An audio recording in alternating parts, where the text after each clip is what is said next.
will go on. Live mula sa SM Mega Mall Cinema 2, narito po tayo ngayon upang subaybayan ang premiere night ng bagong horror movie na Marita. Directed by Ronnie Benait at handog ng Viva Films at Studio Viva. Si Marita na isang magaling na aktres. Hindi nilisan ni Marita ang entablado. Hindi natahimik ang kaluluwa niya. With an exclusive interview from one of its leading stars, Luis de los Reyes, nagaganap bilang Teacher Sandra, narito ang Ari Balita.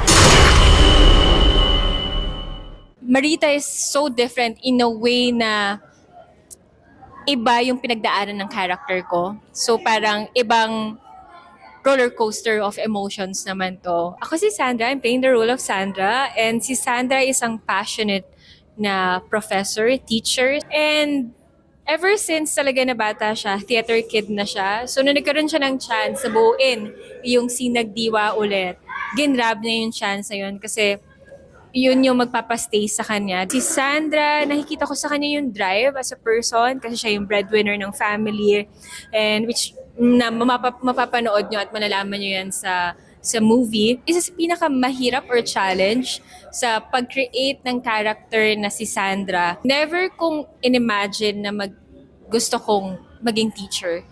So sana nabigyan ko naman ng justice yung character ni Sandra.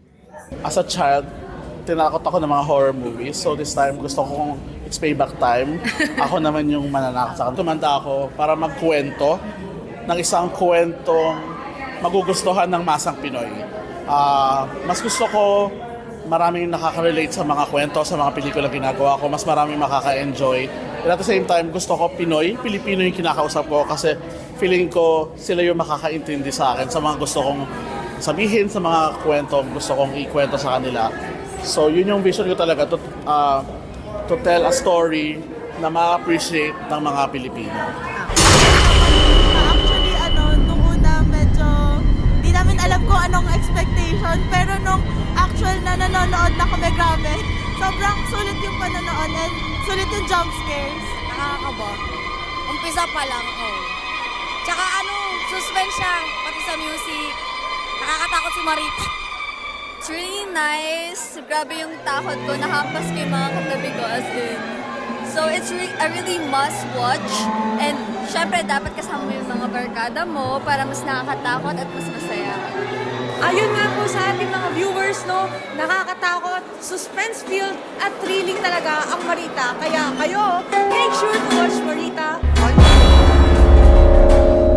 Galit siya kapag may ibang gumaganap na bida. Ang tao kaya niyang bayaran. Lahat kayo, mga manggagamit kayo, mga hayop! Adlib ba yun? Tone down natin kasi dapat baka hawak ni Marito yung kaluluwa niya.